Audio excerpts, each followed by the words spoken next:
right, athlete builder back at it. Round two. Hashtag team Throckmorton. Again, something in the water. Shout out Dan Braun, who we got through Chipper Anderson. Something in the water over at Virginia Beach. Today we have Emily's better half, her husband Lee, former firefighter. Now, I'm not saying corporate world, but nothing, completely different kind of world. And also still works in a space where we're getting people better, not necessarily just saving lives when there's a fire or a catastrophe, but building people up and saving their lives that way. And I was telling Lee right before we started recording that I do like observing and witnessing the dynamic of different spouses or teammates and see how they interact. And I was telling him, I'm basically team no brakes, I'm team gas, and my wife is more team brakes, where she's like, hey, hold on a second here, pump the brakes and let's think about what we're doing so we don't end up in jail. So I was gonna ask the lead right at the bat, between you and Emily, like which is which, who is who? Well, if I'm in the back half of the podcast, if that's how it works out, prepare to be extremely underwhelmed because Emily's a stud, and she's got a glow about her when she's doing these things, which she does a little more regularly than I do. But as we talked about before, I'm usually the break person. Mm-hmm. The way it works out is she'll come up with an idea, and I'll poo-poo it because that's what I do. She'll ignore me. She'll do it anyway, and then she'll be wildly successful. So that's how it's worked out. So I don't poo-poo nearly as much as I used to because she has proved me wrong every single time, Dang. and it's just easier just to be supportive and roll with it, so I don't have to eat crow every day. She was jumping on you, jumping your shit at the end of the last episode, and that we have these rapid fire questions at the end where it's like each question is like 10 seconds, and I asked her what's her favorite lift, and she goes Bulgarian split squat, and I was like, okay, all right, and she goes, well, we need to ask my husband what he was lifting the other day because I was doing the 70s, and he was doing a lot less, so you need to jump I all over him. she is 100% correct, and I am okay with that. I am okay with where her and I lift about the same amount of weight. She runs farther than I do. She runs faster than I do. So basically, I just carry her handbag around and help out with our son. That's essentially my role in the relationship nowadays. Well, whatever, I don't want to sit there and pass judgment, like whatever system works, right? Yes, so So far so good. if that's the way it's going to be, that's the way it's going to be. What was great about when Dan mentioned you guys? Because I look over the guests that we have, the topics we go into. We have a lot of strength and conditioning coaches. We have football coaches. We have players. We said, pro MLB. We've had pro football players. You name it, doctors, a lot of special forces, Navy SEALs. And I hadn't had any coaches dealing with adaptive athletes, and I hadn't had any coaches on that deal with, tactical, which is a different kind of athlete, right? So here I come across a husband-wife duo with two different components that we haven't had yet. So I was like, great, perfect. Let's learn some new tricks. And I was real excited to book you guys together. So my first question, which is kind of unusual, I haven't asked this one to most people, in dealing with your tactical athletes, and I say this question to all my athletes when they come in for the first time, what is your why? Why are you working with tactical athletes? Like, who cares? Why is that important to you? Well, mainly because I was a tactical athlete for 30 years, Okay. and I've always been fascinated by high performance individuals in high stress situations to where the outcome is different than sport. Mm-hmm. And I've always been fascinated that also living in Virginia Beach, there's a heavy military footprint, certainly a large special operations footprint. So I'm around these individuals regularly, their neighbors, and it's interesting. It's always been interesting to me to see the physicality and the mindset of people in the tactical space. And I've just been around it for so long. It's always fascinated. It's what I continue to study even in retirement. And working with the company that I work for now allows me to stay in that space, stay current, stay competent, and enjoy myself, and still remain somewhat attached to the tactical community still. Beautiful. So when the work in which you spend your time also intertwines with your personal identity in that, hey, I was a firefighter for a while, right? So it speaks to me. And if I would have done these things before, probably would have helped me out. And I want to continue to pass that on legacy. I don't want to put words in your mouth, but that's what it sounds like to me. That's what I'm reading is that, hey, I worked in that world. I want to still impact that world, in maybe with a legacy or getting people better or safer or just improving them in how they go about things. And I would have enjoyed having a lot of the information that I have now, 30 years ago. It would have definitely helped me. It would have made my road a little easier, and it would have probably made me a more productive member of the community when I was in. But it's great now that I get to provide those that are coming behind me to be better. Yeah, yes, yes, agreed. I do like the parallels, and people, I make this pitch to people because my background is finance and investments, 15 years, JP Morgan, hedge fund, trader, banking, et cetera. Then got some certifications, wrote a business plan, took classes, then got in the health and wellness world. And I'll say, if I'm looking at Lee or myself or a banker or a tactical athlete or someone that's a firefighter or a dad bod, mom bod, average Joe, there's still your mindset of moving forward, handling adversity, your identity, your core values. But then there's still the knowledge. How do I do these things? How do I move a barbell? How do I move a barbell if I'm an adaptive athlete? How do I move a barbell if I'm just regular Joe? But then there's still also what comes out of your mouth, your teammates. How do you work with people? And you can move the needle in all three areas and get those people better. And then training, nutrition, recovery are the things for your body. Can you move the needles there? So whether you're a banker, tactical athlete, average Joe, the lessons cross all the different spectrums. And so, what I wanted to ask you, tactical athletes, for those who don't know, explain what that is essentially. That it's a big difference between tactical athlete and a sporting athlete. I mean, most folks could name any number of sporting athletes, but the tactical athlete is a different subset. The the needs of the tactical athlete are the same as the sporting athlete, but the environment, the purpose of performance, the success metrics, the stress types, the training goals are going to be different. There, and I can be more specific on that. Is purpose of performance for a tactical athlete is going to be save your life, your colleague's life, or the life of a civilian that you've been in charge to take care of. The environment is not going to be a stadium. It's not going to be an arena. It's going to be any number of places, infinite. All right, Very, any very, place very, that something can happen, right? And the metrics can be life and death, and that's the big difference. The outcome has the potential to be life and death, not winning or losing a game. So the stakes are high. The stakes are high. Another big difference is going to be there's no off season, and there's no 4 years you've made your millions of dollars and you've moved on to retirement. It is an ongoing season, 24 hours a day, 7 days a week for 30 years. So a lot of big differences to sporting athlete versus the tactical athlete, and those that is not an exhaustive list. There's a handful of other nuances between the two that that people delve into regularly.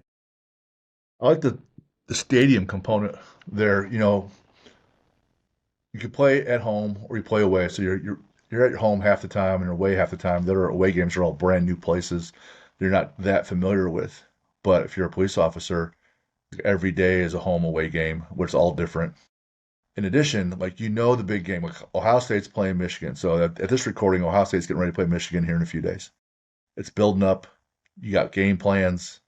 You get on the bus or you get on the plane. You get there. There's your team meal. Everything's very structured, organized, and it comes to a climax. Police officer, you could be driving along in the middle of the night. Everything's fine.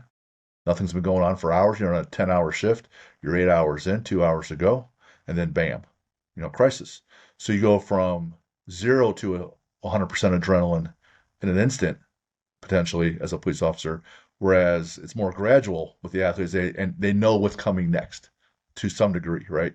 The others, the tacticals, do not, and they have to be able to employ that supple leopard concept, which isn't really that true for adults, especially older ones, where you've been sitting, getting stiff with gear on, and then you have to go be physical immediately in stress. So break down a couple of those components and the mindset and also the physicality of training them. What's different? What's different about that? And how you train them and work with them? Working with the tactical athletes Yes, versus sir. Yep. Yes, yeah, sir. you want to make sure that they understand what their goal is, whatever that may be. If they're in the military, their X is going to be, depending on what it is, what their job is within the military. Police officers are going to have something different. Firefighters are going to have something different, and you're going to have to find out where they are. Where are we starting? Where are we starting from? What do they need? Where do they need to go from where they're starting? The differences being, military. Maybe you're looking at a long ruck to a target, high intensity to the target. Then you're going to have to move back. I'm not sure if that's tactically accurate in 2025 anymore, but in some capacities it may be. Police officers, they're sedentary for most of the time, statistically, and then we've got periods of high intensity work going on, whether they're chasing a perpetrator, they're apprehending firefighters, 24-hour shifts. They're 3 in the morning, they're popping out of bed. Within 3-4 minutes, they're at the second floor of a structural fire, pulling hose. And the big difference in this compared to uh, athletes it's going to be the generalization of the needs. Their specialization versus generalization. So tactical athletes have to be generalists. There has to be a wide variety of adaptations that are required in the tactical community versus a NFL running back that is, very, very, very specialized, or, even more receiver or kicker. Um, Very predictable environment versus unpredictable environment, and very specific adaptations versus very, very general adaptations with the tactical community. And So depending on where a person starts, if they come into the tactical community as a specialist, then they're going to have to kind of whatever end they're on. And usually I see them at one end of either an endurance athlete, sedentary, or uh, strength athlete. Those are usually that's usually somewhere on that continuum. And you just got to find them more to the middle of that continuum somewhere. So they got a good breadth and depth of everything, since tactical space is going to require that from them. sure, sure. In general, there's going to be a need for GPP, general physical preparedness. They got to be in shape to be able to handle their lifestyle. You got to have some ability to sprint it sometimes, right? Like you said, up the ladder or to a location. You have to be able to, their core to extremities, their core and their back has to be able to withstand their load, and oftentimes another load carrying things. They have to be powerful, right? Not just raw strength. There's the strength of carrying people and carrying things, carrying items, but then sometimes there's power because you could be, fighting, and so you got to be exerting power and force explosively against other folks. So it sounds like a generalist CrossFitter that does a lot of things pretty good, nothing awesome, is a good baseline starting point. Would you say that's a good approach or not so much? It is, and it depends on, again, certain disciplines are going to require certain adaptations. But I like the tactical battery approach. That was, and I've tried to find out who coined that, because I stumbled across it on ChatGPT, and ChatGPT can't tell me who came up with that term. So I'm not going to take credit for it, but I like the thought process, and it's based in a little bit of exercise science. So it consists of two things. It's going to be your critical power, which is, if you think of the battery, that's going to be your charging system. And then W prime, which is going to be any work that you're doing above that critical power. So that's going to be your battery. So if you're thinking about that tactical athlete and whatever situation they're going to encounter, that critical power is going to be any metabolic demand that they can keep up with for a good duration. That ATP is being balanced. You can either move in the environment that you're in, you can move under the load that you're in for a good amount of time. With periodic bursts of that W prime, of that's going to be your dragging somebody out of a building after you have advanced the hose line to the second floor, or that's going to be your sprint from the car, apprehend the individual, maybe have to do that again in short order. So if you think of it in the battery analogy, is having that robust critical power in the beginning, which is going to be your aerobic base. It's going to be, working on that threshold, all that cardiac output work that you're going to do, the low end work. The zone two, I think, is the big term nowadays. Getting that zone two in to delay the use of that faster battery depleting activity, that W prime, to not drain that battery system that quickly, then to be able to balance those things is going to be huge. So if I have somebody that comes to me that is a power athlete, they haven't they haven't really done a lot of anaerobic or aerobic capacity work. I'm really going to hit them hard on that at first, because one thing I have learned in the tactical community is I've never seen somebody, in my experience, I've been to the police academy, I've been to the fire academy, and I have plenty of conversations with guys that are high level military, whether that be professionally or socially. And majority of people do not quit because something was too heavy at any given point. I've gotten to a point where something in the mission or the call for service is just absolutely too heavy and I can't move it. So what I do notice is people in those environments either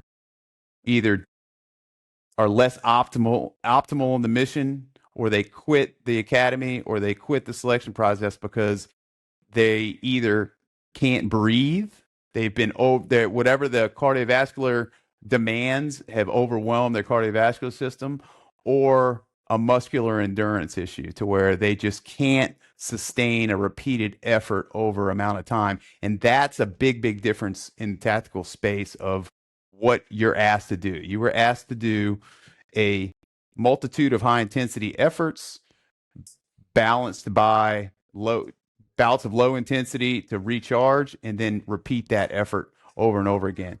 And it depends on what discipline you're in, how often that's going to be. So kind of like blackjack, where you're betting on, you're doubling down on a dealer's 4, 5, or 6. It might not win all the time, but when I'm taking an athlete, I'm going to put as much money as I can on doubling down on that high anaerobic ceiling and that wide aerobic base to keep them breathing and keep them that muscular endurance going, instead of overdoing the strength component, which I do see a lot. And that's a hot take for some folks, because everybody wants to look good in the bathing suit, and everybody wants to have the big muscles, and that's great. But operationally, those are the folks that I see struggling the most when those high intensity efforts come in repeatedly, or the mission or the call for service is extremely long. So that's my highlighted areas for when I'm working with a tactical athlete and the community, is I make sure that those things are taken care of, that they have a good amount of capacity, and those those disciplines and see where and just keep building and layering on top of those. You mentioned, well, when I was talking about what I would envision, I pointed out 4 or 5 different components, and you definitely were correct in that some of those components are weighted more, like the conditioning piece, the aerobic capacity, and then the muscle repetition piece, which totally makes sense. Really, you were a firefighter for 30 years. What do you miss about it? I'll be honest with you. I started. It's been. Let's see. I'm on year 3 of being retired, and it's funny because I went and hiked Half Dome. I don't know if you've ever been to Yosemite and been in Half Dome. In Um, 23, I was. okay, so we did the John Muir Trail. So that was about 9 miles straight up, and then you get to Half Dome and you do the cables. Well, um, there was a young man that was on the cables that just locked up. And for those that have been there, it's a 400 meters straight up. Um, you're locked in. If you don't have a harness, you're just holding on to cables, walking yourself up there. It pretty pretty dicey in some places. Well, this young man just did not want to move. And as you know, there's one way up and one way down on Half Dome. So mainly because we didn't want to sit there all day, we got a harness. Me and there were a couple buddies. I had a naval aviator with me, and I had another firefighter, and we pretty much climbed up there, got him harnessed up, talked him through it, and helped bring him back down, so we could kind of keep the traffic moving and all the people that were up there holding on to those cables. And the reason I'm bringing this up is that it had been that long since I had been involved in any situation that was, Risky. kind of got the adrenaline going. Yeah. Yes, there were some components to it. There was a little bit of chaos. We were organizing it.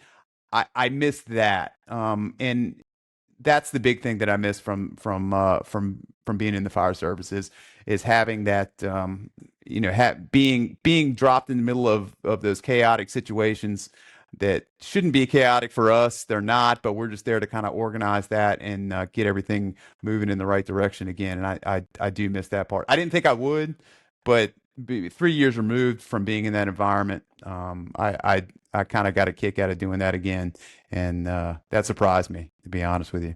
Gotcha. I don't know what the laws are like out in Virginia. In Indiana, if you join and you go through the police academy, the fire academy, you got to meet these PT tests and standards. And then once you're in, you're in. And there's no retesting. So I don't know if that's the same out in Virginia or not, but I got to wonder, without the accountability, how effective, even if you have the knowledge on how to train the tactical athlete, if the tactical employee is not willing and there's no stick. There's a carrot to do better, but if there's no stick, how do you keep moving people forward? And then in the second follow-up question, why the hell isn't there a stick?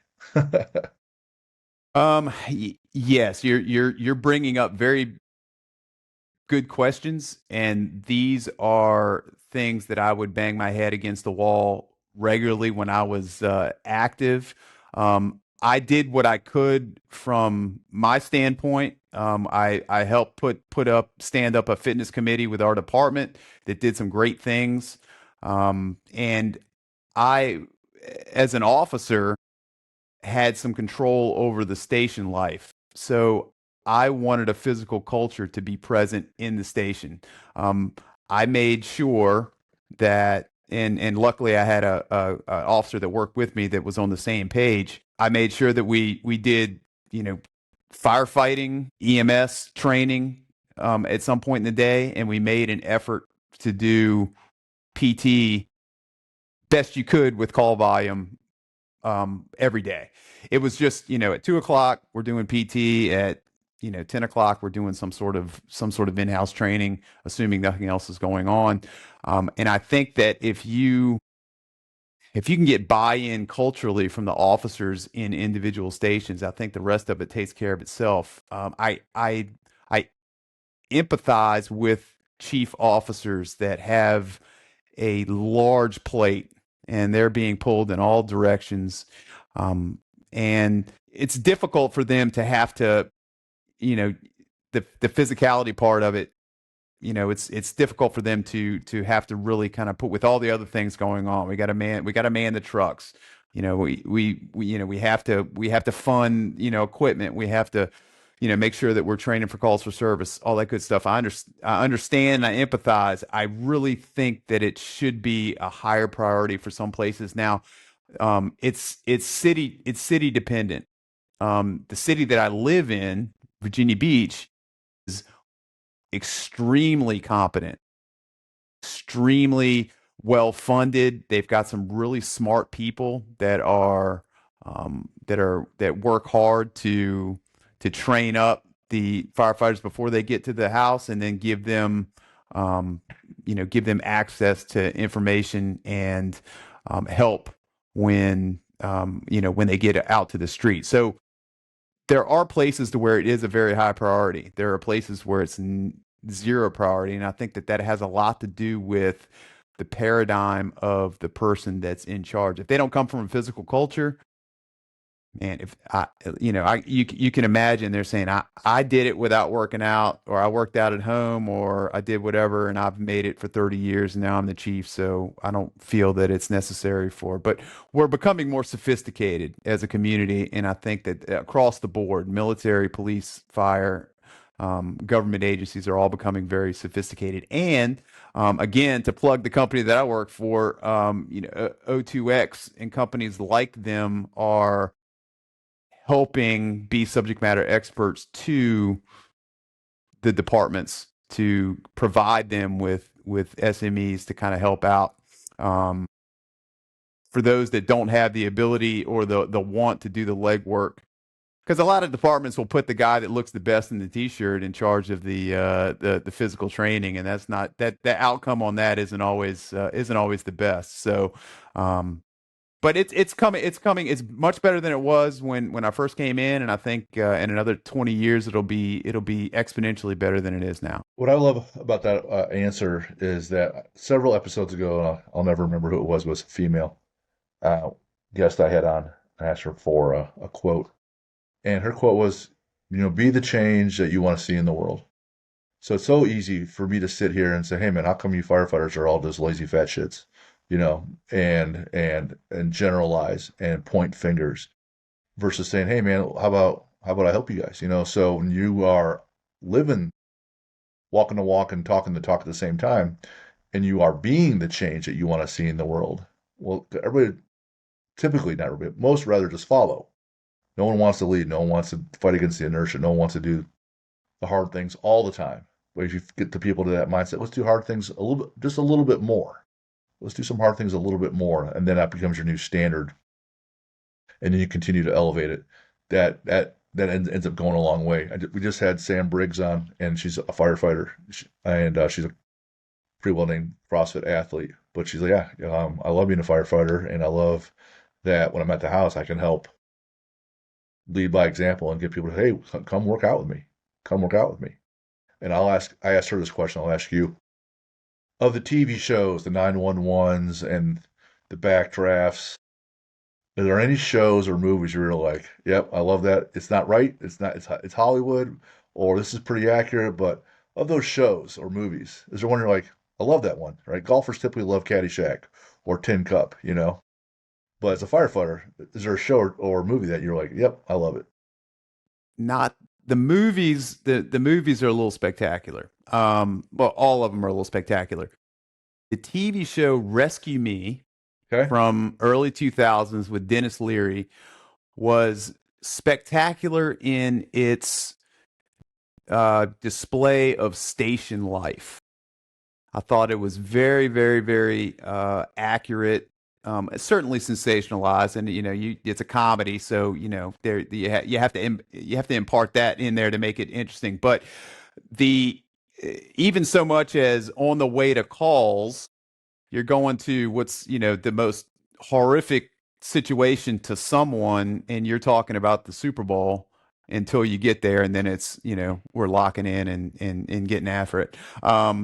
And when they would when they would show fires it wouldn't be clear as a bell where you can see everybody and it's like the room's as clear as you and I right now, because that's the most inaccurate part. So entertainment in firefighter entertainment is difficult because to be true, you wouldn't be able to see anything, and you can't have that in a movie or a TV show. So if you want now, Rescue Me gets a little grandiose at times and gets a little exaggerated, to say the least. But it's probably the best representation of the fire service that I can recall. That's the one that you like. Yeah, I like Dennis Leary. He's an older guy now because I'm an older guy, and he's one of those angry comics, Right. where he's just like the Bill Burr currently, where he's pissed off but he's funny. So I always liked having like watching whatever he was involved in. A fire Uh, station is full of angry, funny guys. okay, all right, That is the epitome. That's the epitome of a fire station. Fifty cool. percent of them are angry, funny guys. Well, when I remember taking my high school girlfriend to go see Backdraft. And I was like, oh man, look at that. That's cool. They're fighting these fires. And, Sam Briggs is making fun of it. She's like, yeah, they're running into the fire with no mask on. Like, come on. Man. Or they're putting on for a second, then taking it off and looking around. Like, come on. I'm But it like, was yeah, a great. It's a great recruiting. It's sure. like Top Gun. How many naval aviators Saw got in Top because Gun. of Top Gun? Sure. Backdraft was, when I was graduating high school, and honestly, I think that movie had a lot to do with me wanting to get into the public safety space.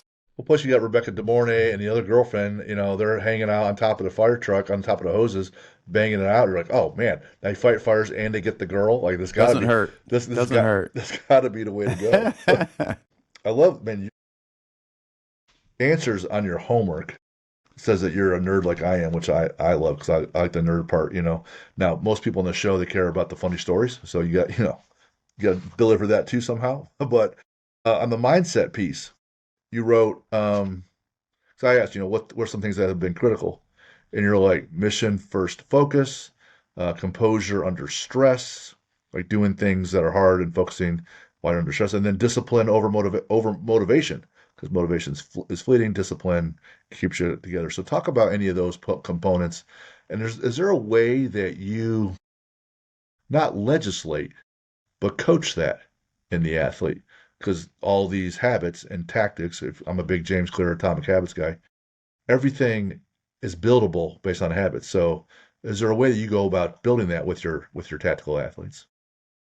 I think an informed athlete, whether that be a sport athlete or a tactical athlete, is going to be a better athlete. I think that giving individuals, and I do it even today, the why of why we're doing something is very important. Whether that be, I'll take 5 minutes to go over 3 or 4 points that doing low intensity, high volume cardiovascular endurance work, i.e., running, biking, swimming. What are 3 physical adaptations that happen, and why is that important to us?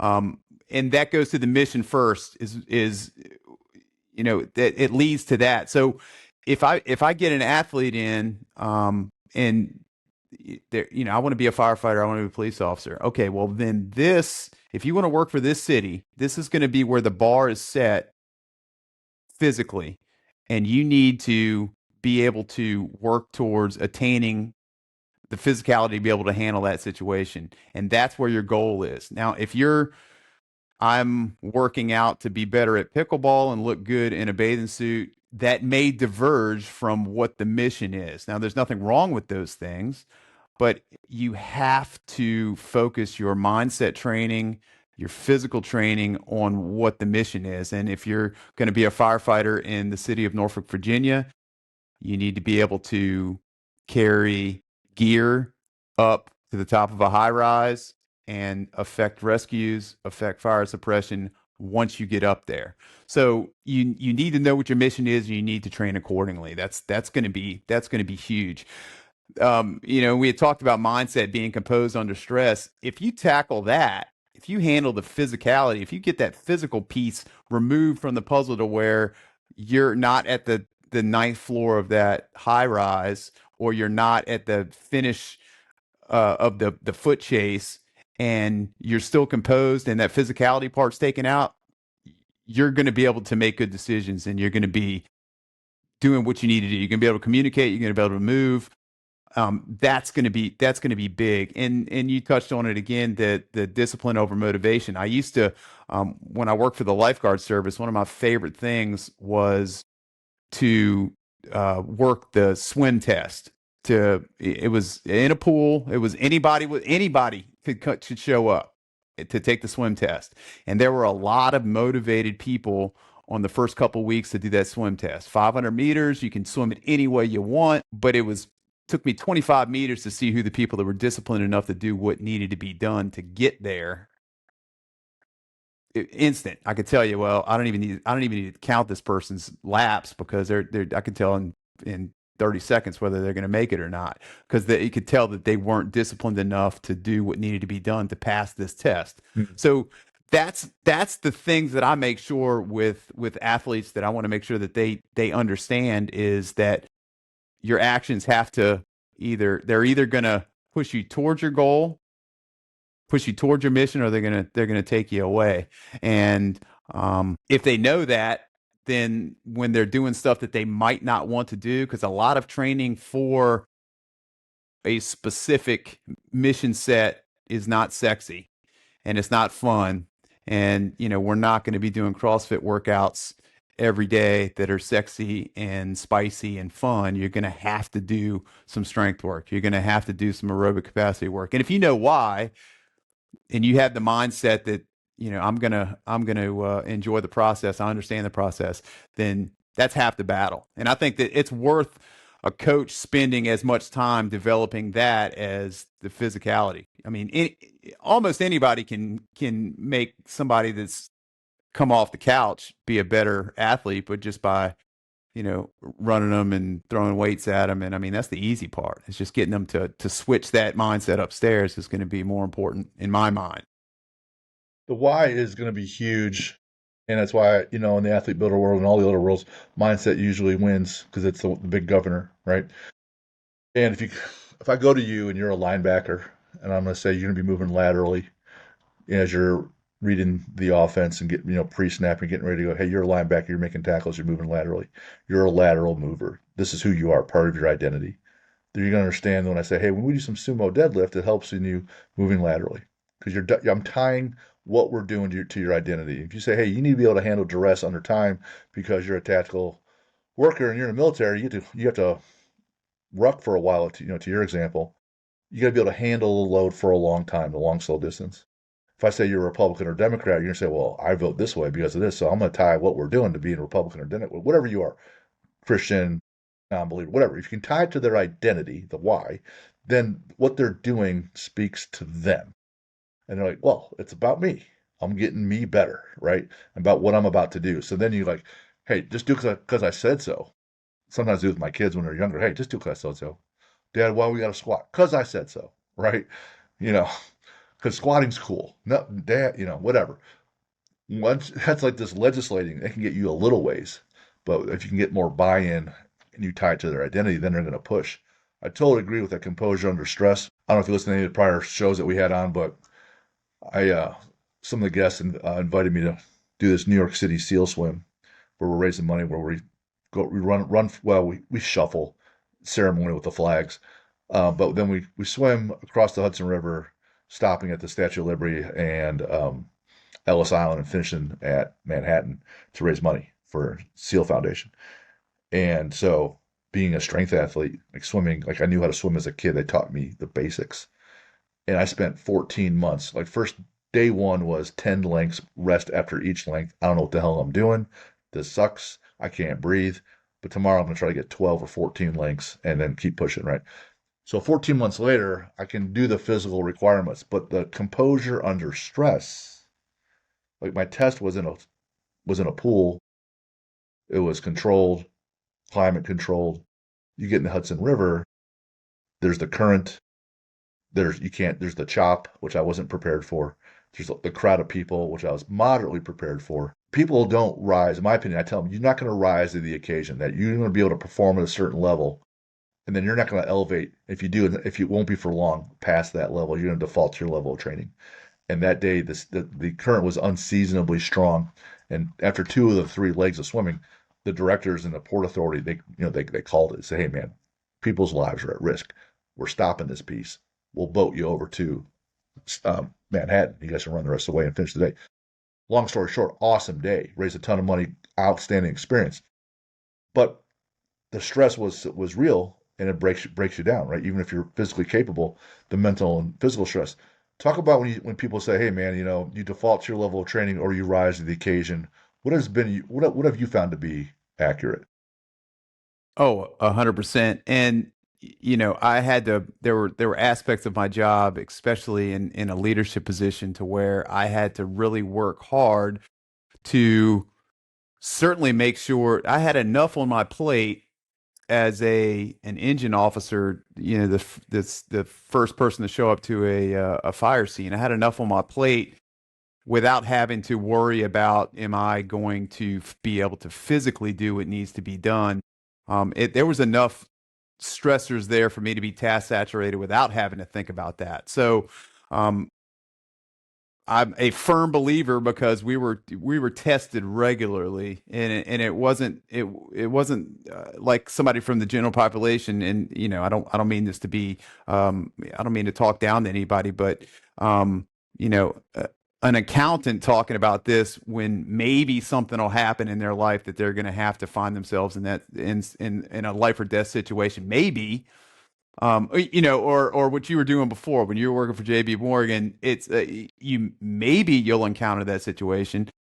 We were encountering that situation on a daily basis.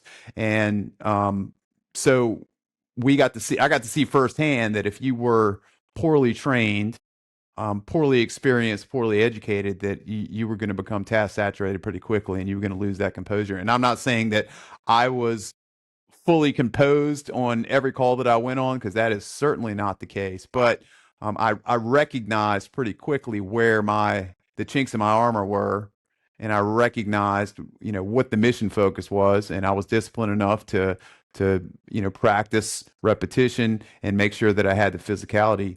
And sometimes things would slip. I may be injured, and I may lose a step here and there. And I would notice on a call, but man, I got to the top of those steps, and I was breathing a little heavy on the radio, which is embarrassing. If to sound you sound out of shape when you're trying to make to delegate orders on a call when you can't breathe and you're talking on the radio. So that it motivated me to make sure that I was as good as I could be under those circumstances.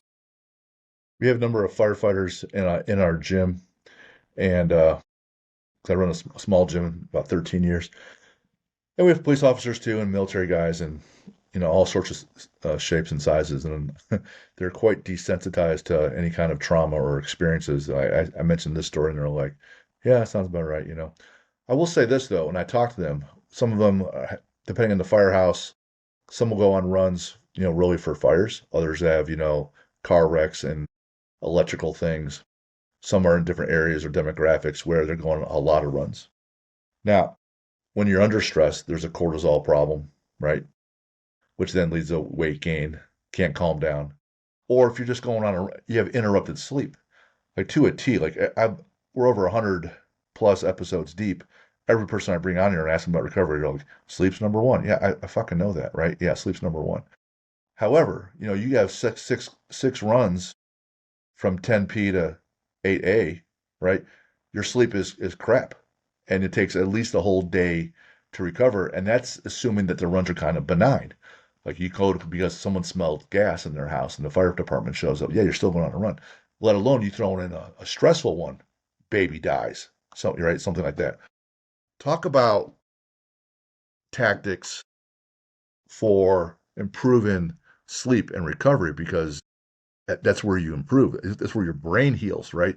That's where your muscles get stronger, not from the training, but the actual recovery, and how they're all under duress because they're living that lifestyle.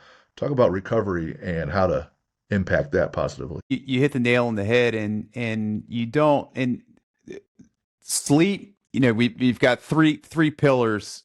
You've got sleep, nutrition, and strength conditioning. And used to be the strength conditioning was at the top of that pyramid. That was what everybody ate. To be better at anything, hit the strength conditioning. You know, nutrition started kind of creeping along to where, probably in the last 25, 30 years, we recognized that nutrition was important. Your MLB folks are not eating McDonald's in the clubhouse as much as they did 30 years ago. Maybe. I'm generalizing, I'm hoping. But what's really catching up, and I think what you're talking about is that how important that sleep is, and I'm lucky enough to be around some of the smartest people in sleep science. Through O2X, I get to watch them speak and see how important that is. Something you didn't touch on, uh, the call volume. You don't even have to go on calls. You can just lay there. If you're like me, you're laying there and you're just ruminating on the fact that something horrible is getting ready to happen. Sure. That call, that the big one, the call with at the orphanage with the 100 babies on the top floor, that's coming. So that'll keep you up. But what I will say about sleep in the tactical environment, we might not be able to control the quantity of sleep. Now, we both agree that sleep's important. It's the best PED that's out there. It's free. I've retired, and I can't even tell you the positives. Um, Weight loss that needed to happen for me. Mental health improvements for me, not living that lifestyle anymore. But we can't do anything about the quality, but we can do something about the quantity. We can't do anything about the quantity. We can affect the quality. So in the military, that's a little bit difficult, but they're getting a little better. If you're out in the field, it's a little more difficult. When you're back at base, I think that they're kind of prioritizing that a little more than they have in the past. The police don't normally sleep at work, so they can work on quantity and quality at home.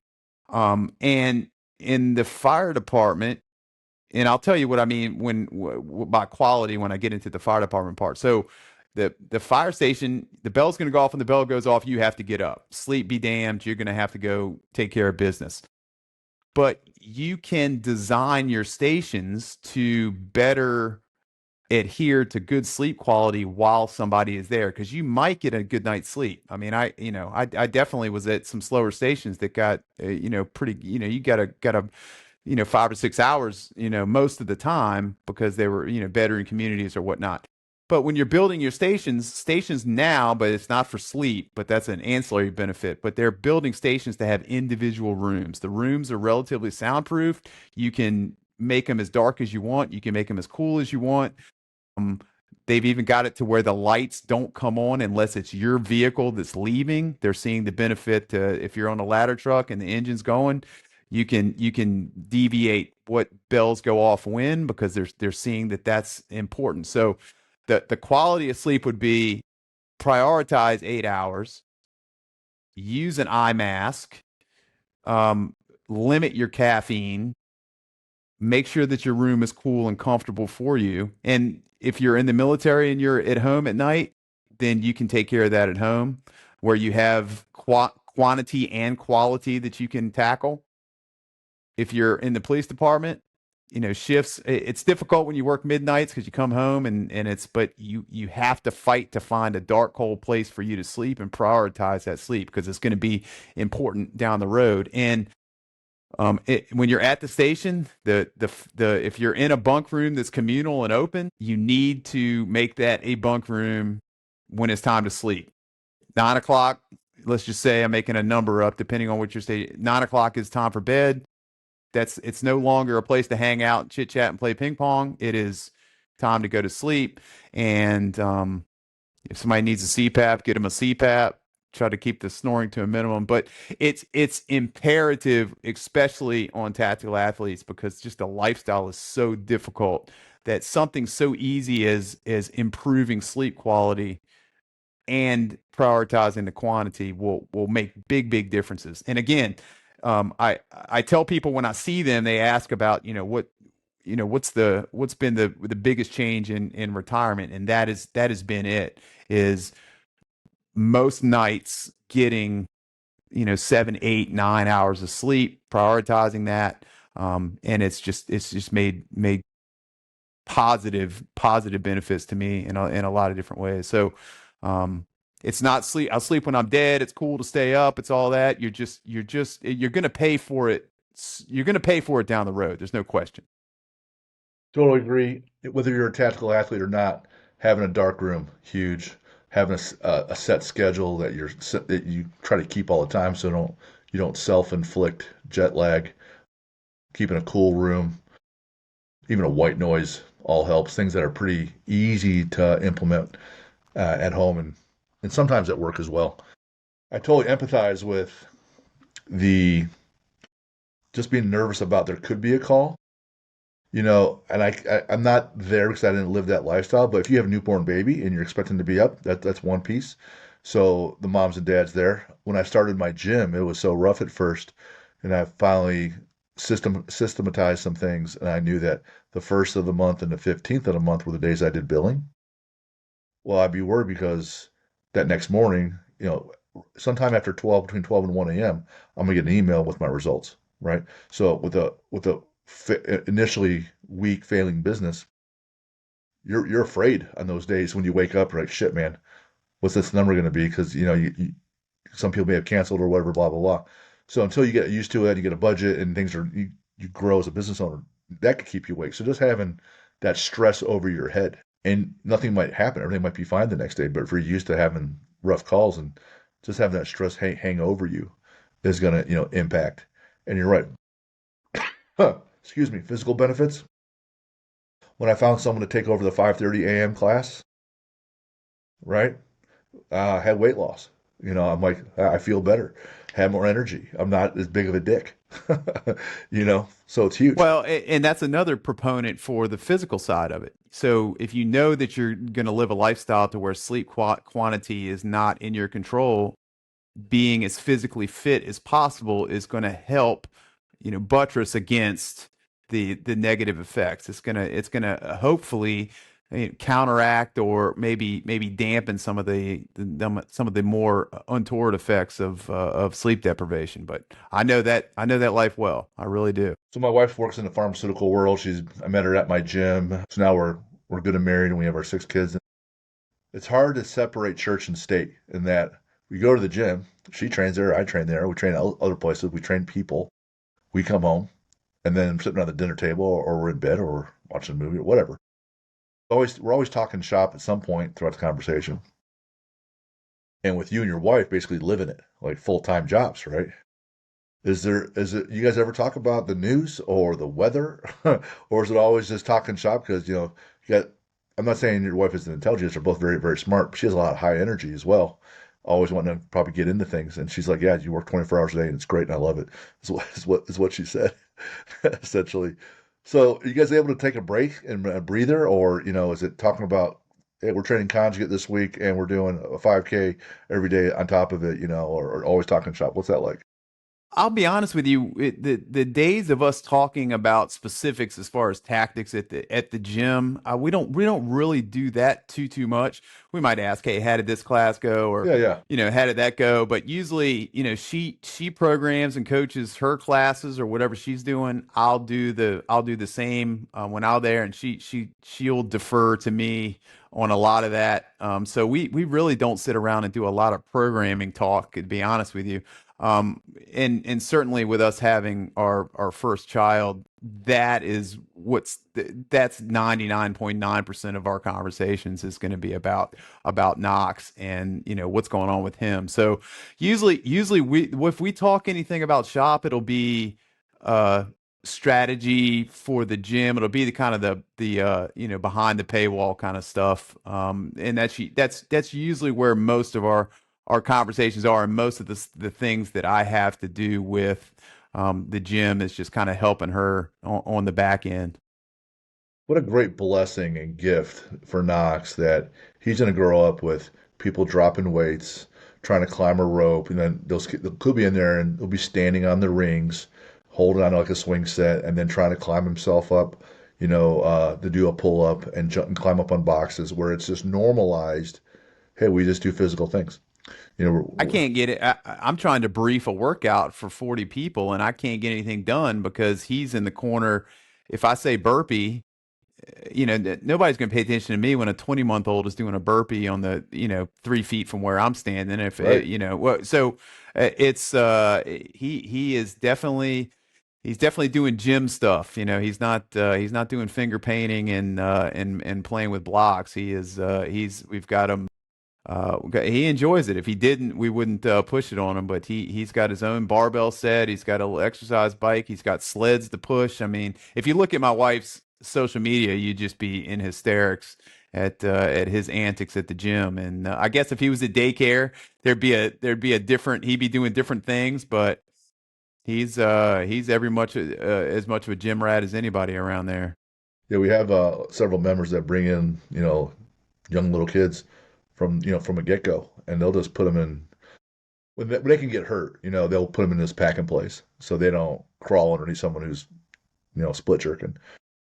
But it's just normally family goes to the gym. We have a little less time at home, but we spend time together as a family at the gym when we're trying to be healthy. So that's an awesome gift.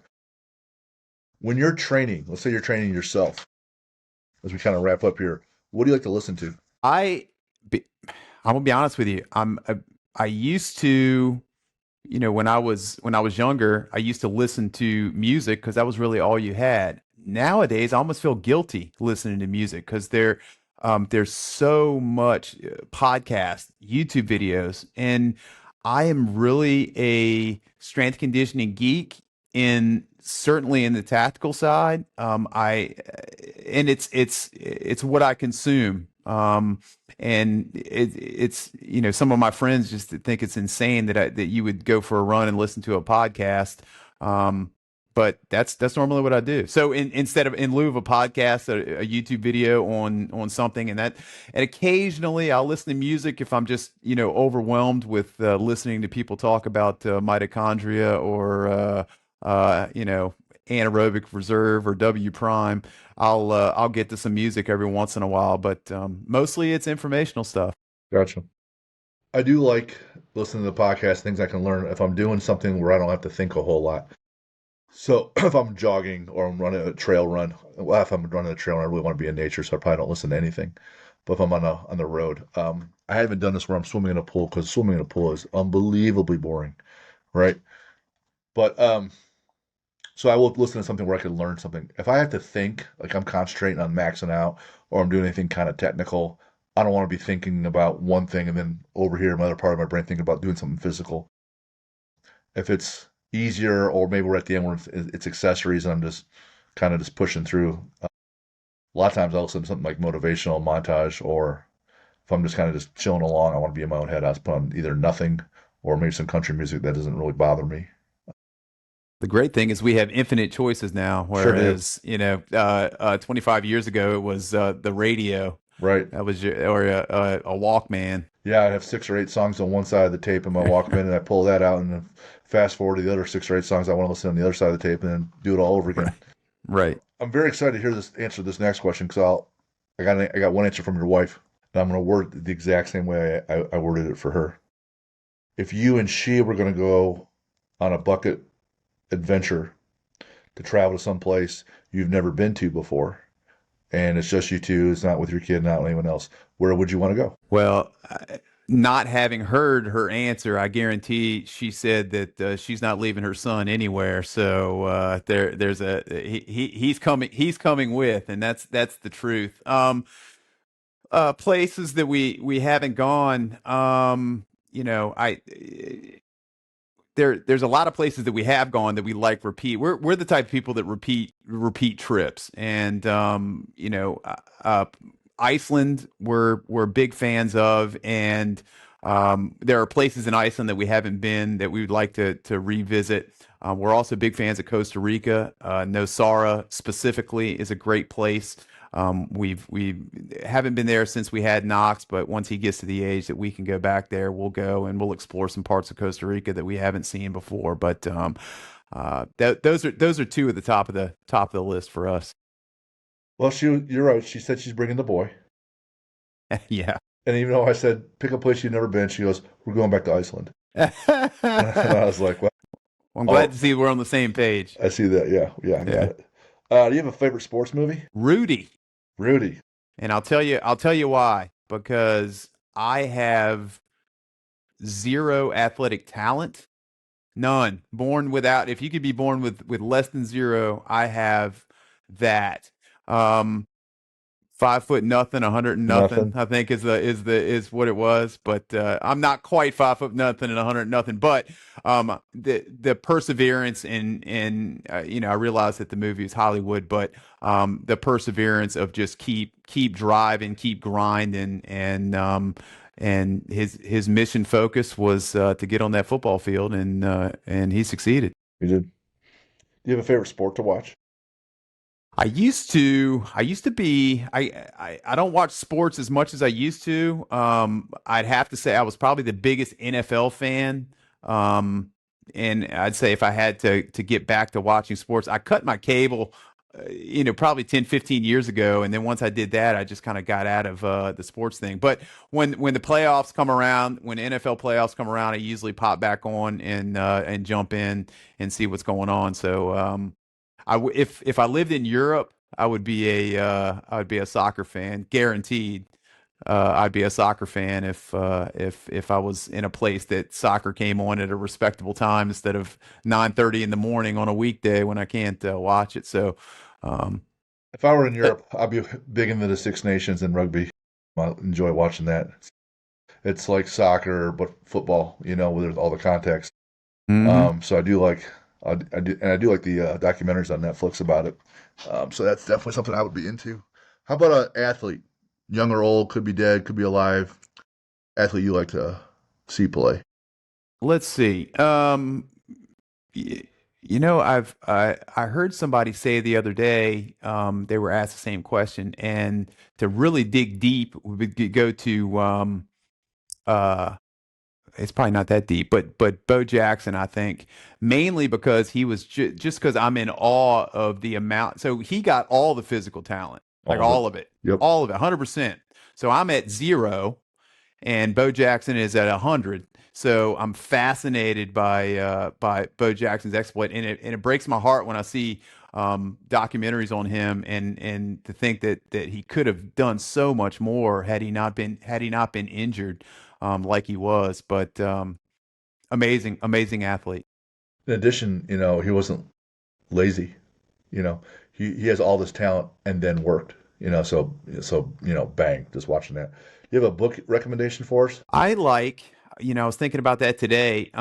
As much of a geek as I am in strength and conditioning with the tactical space, leadership is another area that I like to study. I've been in leadership roles since I was a teenager, and Mr. Jocko Willink wrote a good book, Leadership Strategy and Tactics, and I pull a lot. Obviously they were military centric, but there's certain a lot of his lessons that he learned on the battlefield are applicable Anywhere. to anywhere. Yeah. So that's going to be my book recommendation for. And you brought up Supple Leopard too earlier. I heard you bring that up, Mister.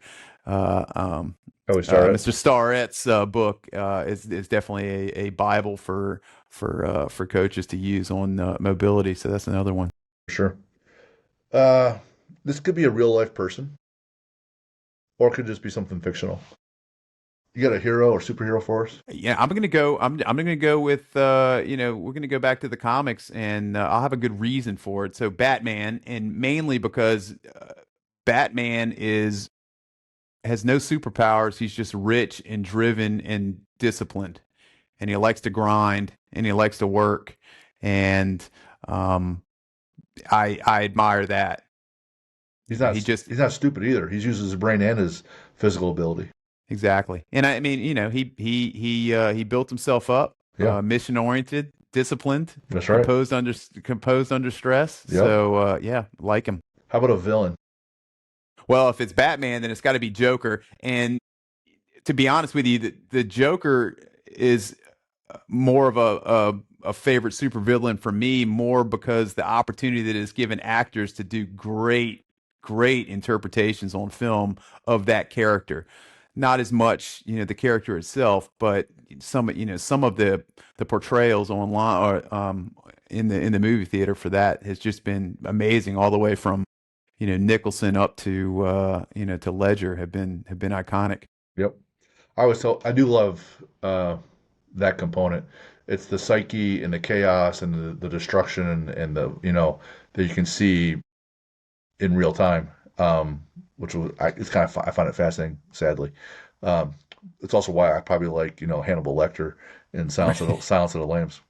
Right. What's your favorite lift? I'm gonna say a thruster, and for those that in the audience, there's probably everybody knows what a thruster is, but that's going to be Yeah, pretty much a power clean to a front rack, then a front squat to overhead, and I think mainly because there's so much real estate it covers. yeah, Functionally, I think but again, I hate strength work. I think I would rather go run 10 miles than do a 5x5 back squat. But I do it because I know it's necessary and I'm disciplined. But if I had only had to do one lift, I think a thruster would be it because it covers so many bases. yeah. You feel it right away. And I remember when I first started doing it, I was like, my God, this is awful. I hate every bit of this. Why can't I just squat it down and up and be done? But no, you have to have that power component. Do you have a quote for us? Trust the process.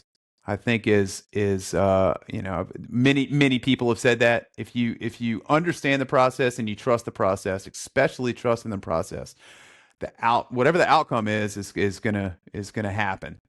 Just trust your process. Make sure it's the correct process. If it's the correct process, trust it, stick with it, and the outcome, whatever that may be, will take care of itself. When people ask me about the swim, like, hey, Jim, you're 50 years old. You've never been a swimmer in your life, strength athlete. You can push sleds and you can go for a jog, but swimming is a whole different animal. Like, what makes you think you can do that?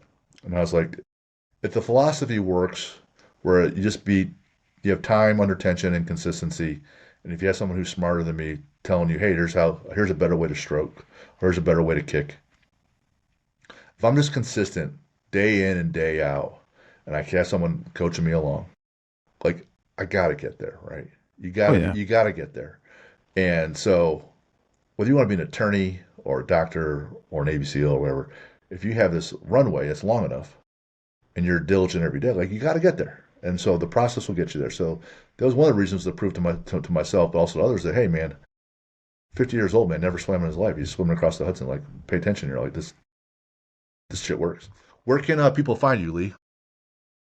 Well, let's see. I Instagram probably be the easiest to find me. I'm not out there quite as much as I used to since I started working again. But Instagram, Facebook, LinkedIn, I'm on all those good things. If anybody wants to reach out and chop it up about human performance and in the tactical space.